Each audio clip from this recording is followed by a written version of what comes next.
Hello friends, my name is Shalini Singh Tomar and in this video we are going to learn about what is fluid and electrolytes. So mainly in this video we are going to learn about what is fluid and electrolytes, which organ is responsible for maintenance of the fluid and electrolytes, as well as what is TBW and what is the compartments of the TBW, and the last we will see how the movement process is there for the fluids or electrolytes in our body.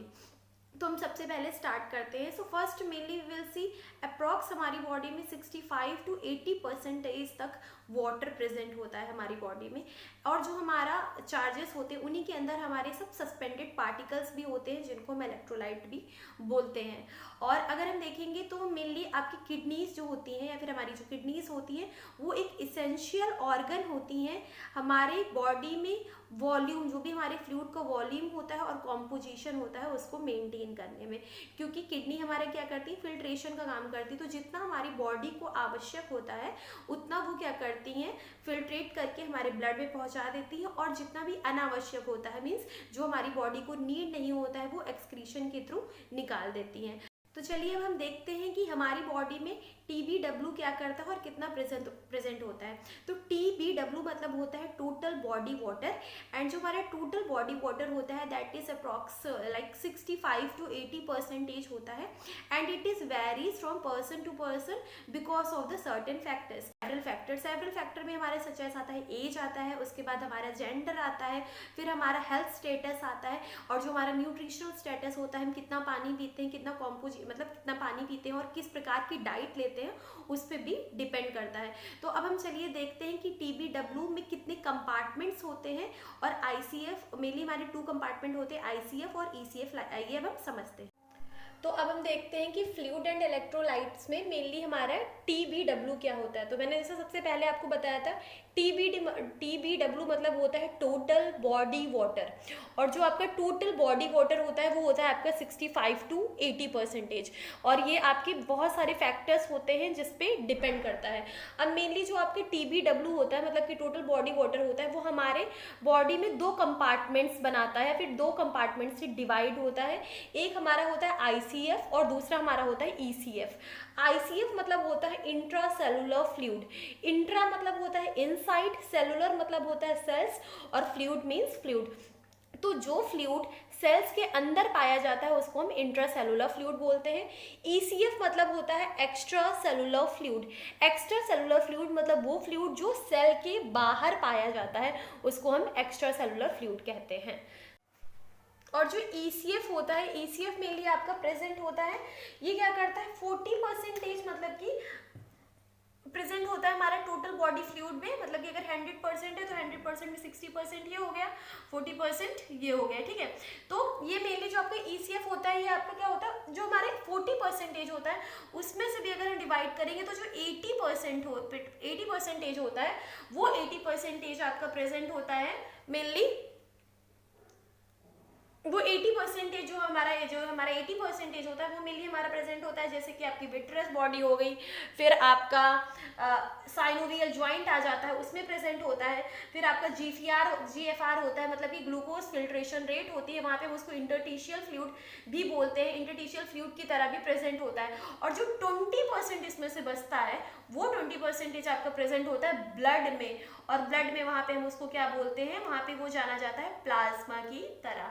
ठीक है, तो ये आपका हो गया ECF के बारे में हमने पढ़ा. मतलब कि जो ECF होता है उसमें से आपका 60% जैसे कि मैंने बताया लिम्फ में प्रेजेंट होता है, आपके GFR में होता है, वहाँ पे इंटरटिशियल फ्लूइड बोलते हैं, फिर आपका विट्रस बॉडी में होता है, साइनोवियल जॉइंट में होता है, और जो 20% बचता है वो हमारा ब्लड में प्रेजेंट होता है, वहाँ पे हम उसको प्लाज्मा बोलते हैं. हैं कि सॉल्यूशन क्या होता है. तो मेनली अगर आप देखोगे तो सॉल्यूशन मतलब क्या होता है, जो सॉल्वेंट और सॉल्यूट मिलता है तो वो आपका क्या बनाता है, सॉल्यूशन बनाता है. तो सॉल्यूशन मतलब क्या हो गया, जब सॉल्वेंट और सॉल्यूट. अब सॉल्वेंट मतलब क्या, पानी है तो पानी क्या हो गया आपका सॉल्वेंट हो गया, और जो चीनी होती है वो क्या होती है आपकी सॉल्यूट होती है. ठीक है। अब हम देखेंगे कि जो मूवमेंट होता है आपके फ्लूइड और इलेक्ट्रोलाइट्स का वो कैसे होता है। तो जो मूवमेंट होता है हमारा फ्लूइड और इलेक्ट्रोलाइट का, या फिर हम कह सकते हैं जो मूवमेंट होता है आपके फ्लूइड का हमारी बॉडी में, उसके अलग अलग प्रोसेस होते हैं। सबसे पहले जो हमारा प्रोसेस आता है उसको हम बोलते हैं डिफ्यूजन। डिफ्यूजन मतलब होता है जो मूवमेंट होता है फ्लूइड का हायर कंसंट्रेशन एरिया, ये क्या है आपका हायर कंसंट्रेशन एरिया है, to the lower concentration area, उसको हम क्या बोलते हैं डिफ्यूजन बोलते हैं। डिफ्यूजन मीन्स आपका हो गया, ये आपका है हाई कंसंट्रेशन एरिया और ये है आपका लो कंसंट्रेशन एरिया, और ये आपकी क्या है मॉलिक्यूल्स हैं। तो मॉलिक्यूल्स जब आपकी हाई कंसंट्रेशन एरिया से लोअर कंसंट्रेशन एरिया में जाते हैं उसको हम डिफ्यूजन बोलते हैं। फिर सेकेंड हमारा आता है that is your facilitated diffusion. Facilitated diffusion मतलब होता है कोई भी आपका एक मॉलिक्यूल जब मूव करता है higher concentration area to the lower concentration area with the help of carrier. किसकी हेल्प हमें ज़रूरत होती है, सम कैरियर की ज़रूरत होती है मूव करने के लिए। तो इसमें हम एग्जाम्पल देखेंगे, जैसे कि आपका क्या होता है ग्लूकोज होता है, वो सेल्स में जाता है और यहाँ पे कैरियर का काम क्या करता है आपका इंसुलिन। इंसुलिन है ये क्या है, ये कैरियर का काम कर रहा है। और मूवमेंट कहाँ से हो रहा है, एक मॉलिक्यूल जो है मूव हो रहा है higher concentration area to the lower concentration area with the help of carrier. ठीक है। अब हम देखेंगे third is your active transport. Active का मतलब ये हो गया जो एक्टिवली मूव कर जाए। तो मेनली यहाँ पे क्या होता है जस्ट ऑपोजिट होता है, जो आपके मॉलिक्यूल्स होते हैं वो low concentration area to higher concentration area में जाते हैं, मतलब कि movement of the molecule from the lower concentration area to the higher concentration area. ये आपका क्या है हाई कंसंट्रेशन एरिया है और ये आपका क्या है लो कंसंट्रेशन एरिया है। ठीक है। फिर हमारा फोर्थ आता है जो होता है ऑस्मोसिस। ये भी हमारा क्या होता है बहुत इंपॉर्टेंट होता है। ऑस्मोसिस मतलब होता है सिंपल, बस आप डिफ्यूजन याद रखिए और ऑस्मोसिस आपको याद हो जाएगा। डिफ्यूजन में मैंने बताया था कि movement of the molecule from higher concentration area to the lower concentration area. अब ऑस्मोसिस में क्या होता है सॉल्वेंट का मूवमेंट होता है, यहाँ पे क्या होता है सॉल्यूट का मूवमेंट होता है, याद रखिएगा।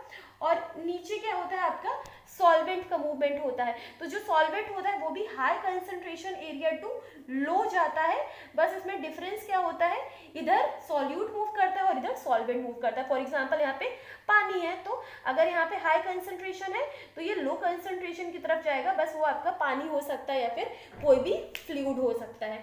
तो ये एक बार तो हमने आज पढ़ा फ्लूइड और इलेक्ट्रोलाइट के बारे में।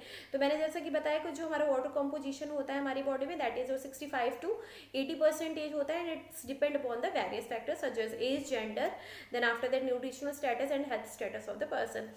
एंड TBW होता है, तो जो हमारा TBW होता है वो हमारा डिवाइड होता है टू कंपार्टमेंट्स में, ICF होता है और ECF होता है। ICF मतलब होता है हमारा इंट्रासेलुलर फ्लूइड और ECF मतलब होता है एक्स्ट्रा सेलुलर फ्लूइड। जो ICF होता है हमारा उसमें आपके जो मेनली पाया जाता है 60% हमारी बॉडी में पाया जाता है। फॉस्फेट और पोटेशियम जो होता है वो मेन होता है, ठीक है। और जो हमारा ECF होता है एक्स्ट्रा सेलुलर, इसमें आपका सोडियम और क्लोराइड जो है मेनली पाया जाता है। उसके बाद हमने देखा था कि जो वाटर मूवमेंट होता है फिर फ्लूइड मूवमेंट होता है वो हमारे किस फेजेस में होता है, तो इस पर आपकी 4 फेजेस आते हैं मेनली। फर्स्ट आपका होता है डिफ्यूजन, फिर facilitated diffusion, then after that active transportation and osmosis. तो हमारा जो डिफ्यूजन होता है, डिफ्यूजन मतलब होता है when the movement of the molecule from the higher concentration area to the lower concentration area. तो मेनली हमारा आता है that is your facilitated diffusion. Facilitated diffusion means when the movement of the molecule from higher concentration area to the lower concentration area with the help of some carrier. किसकी जरूरत होती है, कुछ career की जरूरत होती है। जहाँ पे मैंने आपको एग्जांपल दिया था कि आपका ग्लूकोज जो है मूव करता है सेल्स में इंसुलिन की हेल्प से। इंसुलिन क्या करता है एक कैरियर की तरह काम करता है। फिर थर्ड हमारा आता है active transportation. Active transportation means movement of the molecule from the lower concentration area to the higher concentration area. Low concentration area से हायर कंसंट्रेशन एरिया में जाता है and they required some external energy also. जब movement करना होता है तो उसको क्या रिक्वायर होती है एक्सटर्नल एनर्जी की भी रिक्वायरमेंट होती है। फिर लास्ट हमारा आता है ऑस्मोसिस। ऑस्मोसिस मीन्स होता है movement of the solvent from higher concentration area to the lower concentration area. मतलब ये डिफ्यूजन की तरह ही होता है, बस हमारा जो डिफ्यूजन में होता है उसमें क्या होता है, आपके सॉल्यूट या फिर मॉलिक्यूल मूव करता है higher concentration area to the lower concentration area. और जो हमारा ऑस्मोसिस होता है movement of the solvent from the higher concentration area to the lower concentration area. तो हमने इस वीडियो में इसके बारे में देखा। Next video will discuss about the hypotonic, hypotonic और आइसोटोनिक सॉल्यूशंस क्या क्या होते हैं, उसके एग्जांपल्स क्या क्या होते हैं हम देखेंगे। तो अगर आपको ये वीडियो अच्छा लगा है then please share this video and don't forget to give me feedback in a comment section. And thank you so much for watching, thank you so much for giving your precious time.